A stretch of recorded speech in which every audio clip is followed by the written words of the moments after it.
What's up, YouTube? We're back again, and today what I want to do was I wanted to talk to you about boats, or I want to talk to you guys about rafting.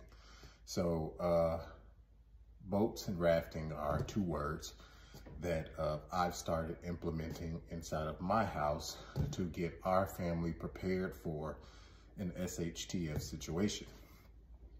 So I've turned those two words into acronyms, okay? And so we got boats, B-O-A-T-S, okay?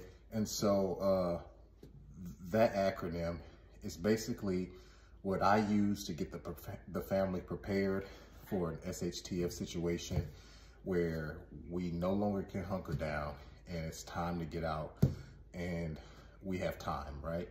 So whether I choose to get out right away or whether it takes a few days and things progressively get bad and we decide to leave later on, that's to be determined. And so the B in boats stands for bring only necessities. Okay, now of course, necessities are going to vary. You're gonna have a lot of things that you're gonna bring if you're planning to leave your homestead and go somewhere else, okay? So obviously, I have my first aid kit. This is gonna be something that we are going to take with us. But there's also gonna be some exceptions, right? And so, like if you have young children like I do, little comfort animals and stuff are gonna be the exception to that rule. Okay, so this is something for my young 3-year-old, something for him to play with, something to keep him calm in a very stressful situation. It's very modular in size, very small, so obviously it's not gonna take up a lot of space. So this might be something that we want to bring for the sake of the situation. But when we're saying bring only necessities, what we're more so referring to is, you know, what season is it there here? This is a coat that I've been wearing for a while now. It's by Rugged Elements. Let me show you that coat there. It is a hard shell coat. It has the hood zipped up inside of the collar there. It has a lot of pockets on the inside of this coat. Really, really, really nice purchase, and I got that from Costco for a very good price. And so when you remember bringing only the necessities, when we're speaking about boats, we're just talking about the things that you're gonna need while you're traveling to your next location. Okay, so another thing that we're gonna need is we're gonna need an outline plan of action.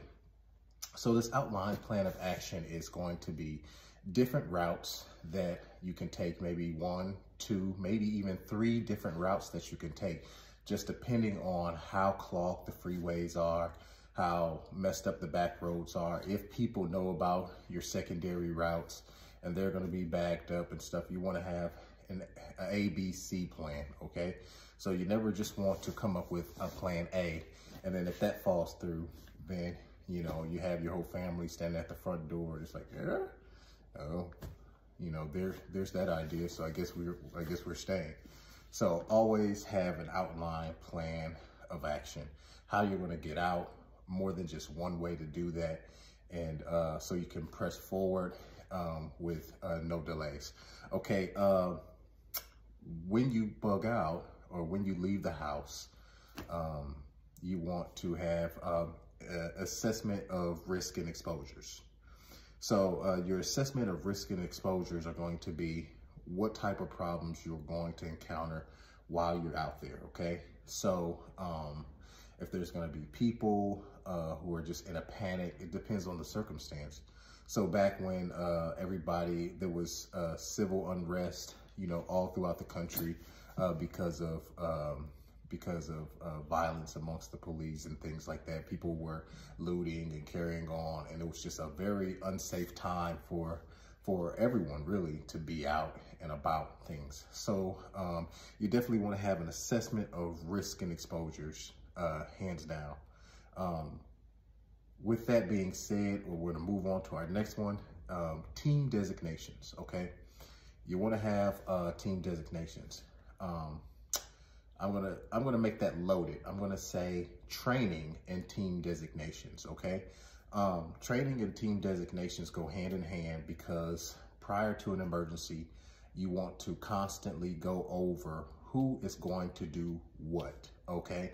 And that's where the team designations come from, training and team designations. So you want to decide who's going to do what, and you want to train them on how to do it.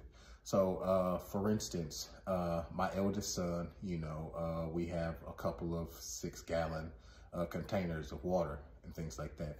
So in the event that we have to leave, or we decide that we're going to leave and we're going to get in the vehicle and go, you know, his designated job is going to be, 1, if it's available, to fill up those containers of water, or 2, if water is a problem and it's not easily obtainable, then making sure that we procure everything that we need so far as filtration, water filtration, straws, things like that, cookware to purify water, so on and so forth.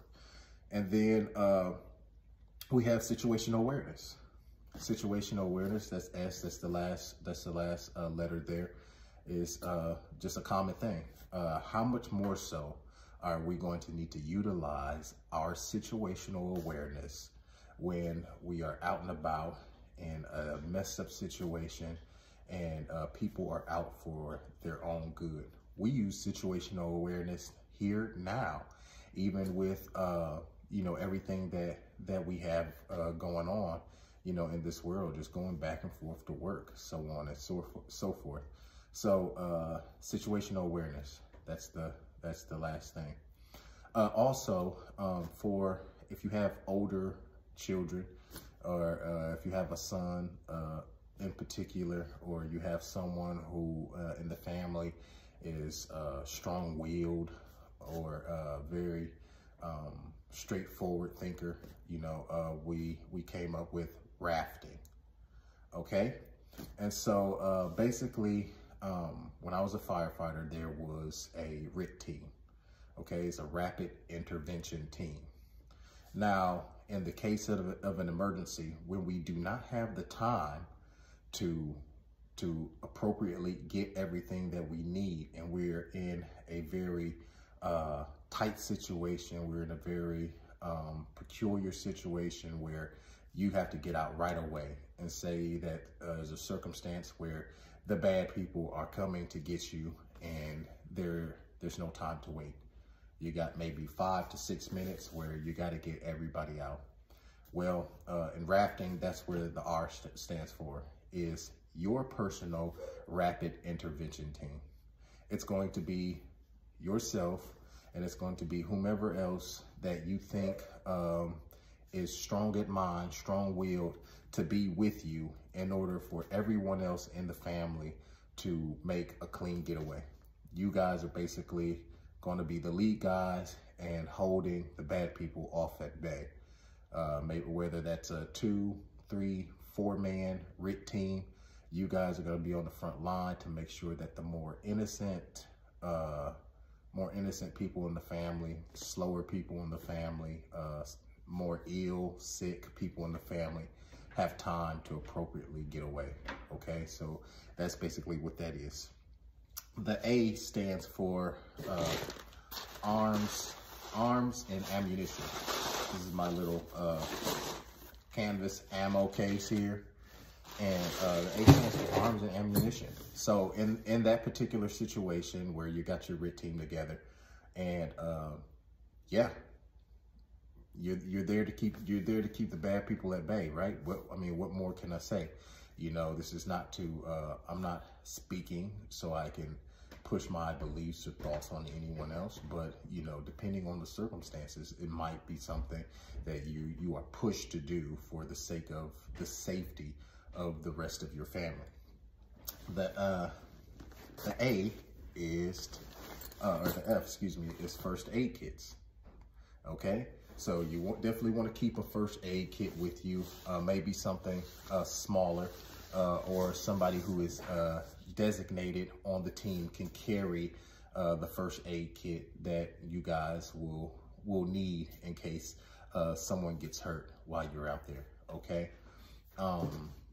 So you definitely want to keep your A kit. You want to keep you some chest seals, vented chest seals, plenty of gauze, Israeli bandages, first aid. You want to keep you some tourniquets in there. I have a small kit where I have the RATS tourniquets inside of that kit. And so with the RATS tourniquets, you can carry a lot more tourniquets with you in a bad situation, okay? Training and team designations. Your RIT team needs training and team designations.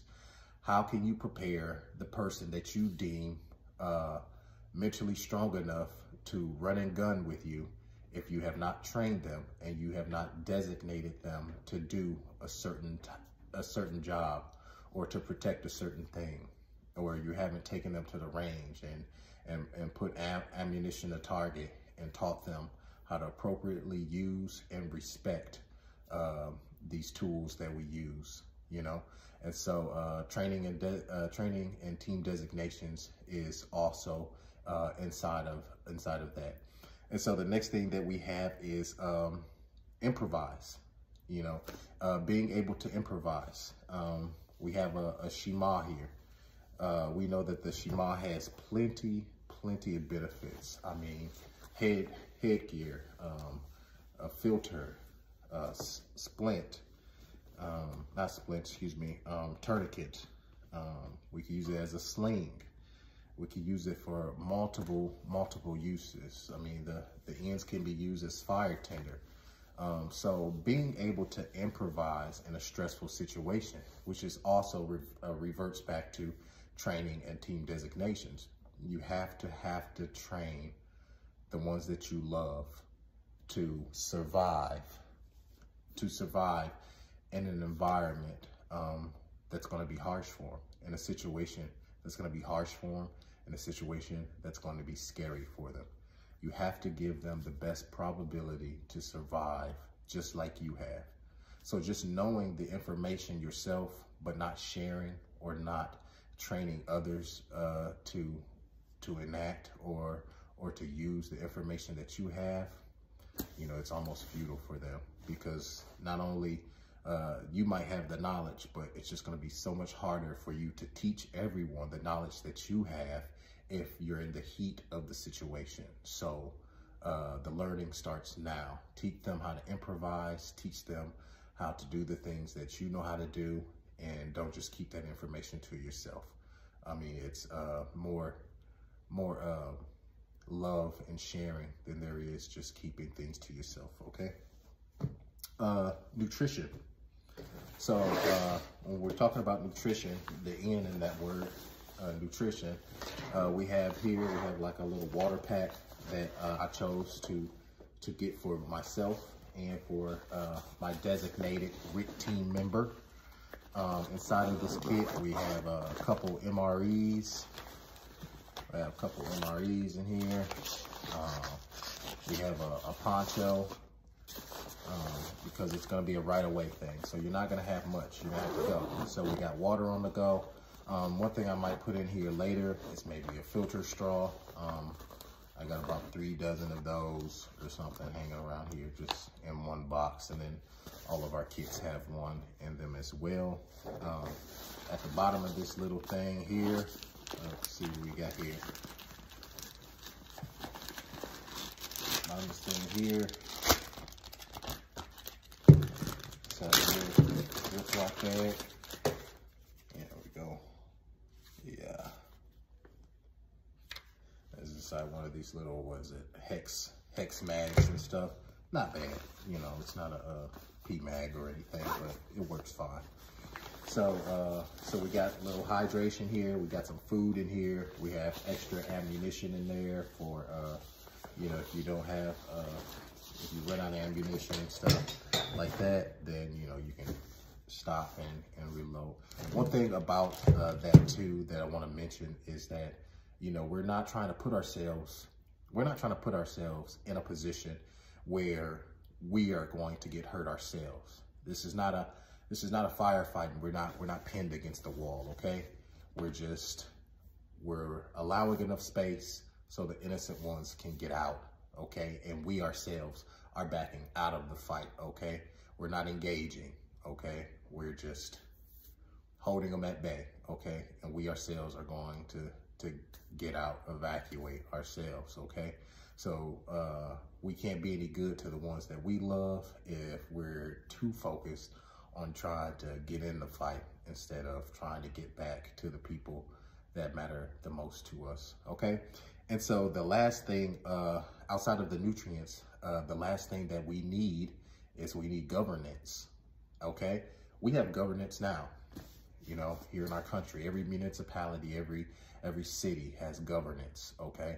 And so when we refer to bugging out, or when we refer to SHTF, we're saying that things have gotten so bad that governance is deteriorated, and we are that form of governance amongst ourselves.